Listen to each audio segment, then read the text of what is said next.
नहीं होता है। अगर आपको प्रिकिंग जैसा पेन हो रहा है या प्रेस कर रहे हैं, दबा रहे हैं, उससे आपका पेन बढ़ रहा है, यूजुअली ये हार्ट के पेन नहीं होते हैं।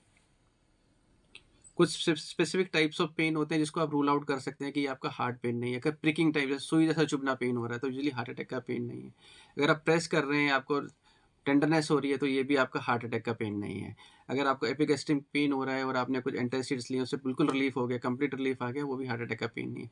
लेकिन जब भी आपको, अगर आप उस एज ग्रुप में आते हैं जिसमें आप हार्ट अटैक के लिए प्रोन है, लेकिन आजकल तो कोई भी एज हार्ट अटैक के लिए हम नहीं बोल सकते प्रोन नहीं है, स्पेशली यंगर पॉपुलेशन में भी जब हार्ट अटैक के केसेस आ रहे हैं। लेकिन अगर आपकी फैमिली में हिस्ट्री है हार्ट अटैक की या आपको रिस्क फैक्टर्स हैं, तो आपको तुरंत जाके एक ईसीजी करवाना चाहिए। घर में नहीं बैठना है कि ये आपको गैस्ट्रिक प्रॉब्लम है या कुछ और तरह का पेन है। सो बिल्कुल। Heart attack. देखिए 2 तरह के रिस्क फैक्टर्स होते हैं। एक जिसको आप मॉडिफ़ाई कर सकते हैं, जिसे बोलते हैं मॉडिफ़ाइबल रिस्क फैक्टर, एक नॉन मॉडिफ़ाइबल रिस्क फैक्टर। सबसे पहले बात करें नॉन मॉडिफ़ाइबल रिस्क फैक्टर्स की। इसमें आता है एज। अगर आपकी एज बढ़ती जाती है तो हार्ट अटैक आने के चांसेस बढ़ते जाते हैं। मेल सेक्स, यूजुअली मेल्स में हार्ट अटैक के चांसेस ज़्यादा रहते हैं, और जेनेटिक, जिनकी family history of heart attack है, इन लोगों में ज़्यादा टेंडेंसी रहती है। एक आता है मॉडिफ़ाइबल रिस्क फैक्टर्स, जो आप मॉडिफ़ाई कर सकते हैं, जैसे डायबिटीज़।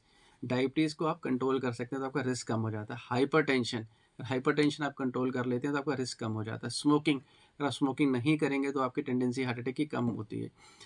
ओबेसिटी, अगर आप ओबीस वेट गेन करते जा रहे हैं तो उससे आपको हार्ट अटैक आने के चांसेस ज़्यादा रहते हैं। सेडेंटरी लाइफस्टाइल, अगर कोई आप एक्टिविटी नहीं कर रहे हैं, रेगुलर फिजिकल एक्टिविटी इंगेज नहीं कर रहे हैं, तो आपको हार्ट अटैक आने की टेंडेंसी ज़्यादा रहती है। हाइपरलिपिडीमिया, अगर आप ऐसी डाइट ले रहे हैं जो कोलेस्ट्रॉल रिच है और आपका कोलेस्ट्रॉल बढ़ता जा रहा है, तो वो भी एक हार्ट अटैक आने का प्रमुख कारण होता है।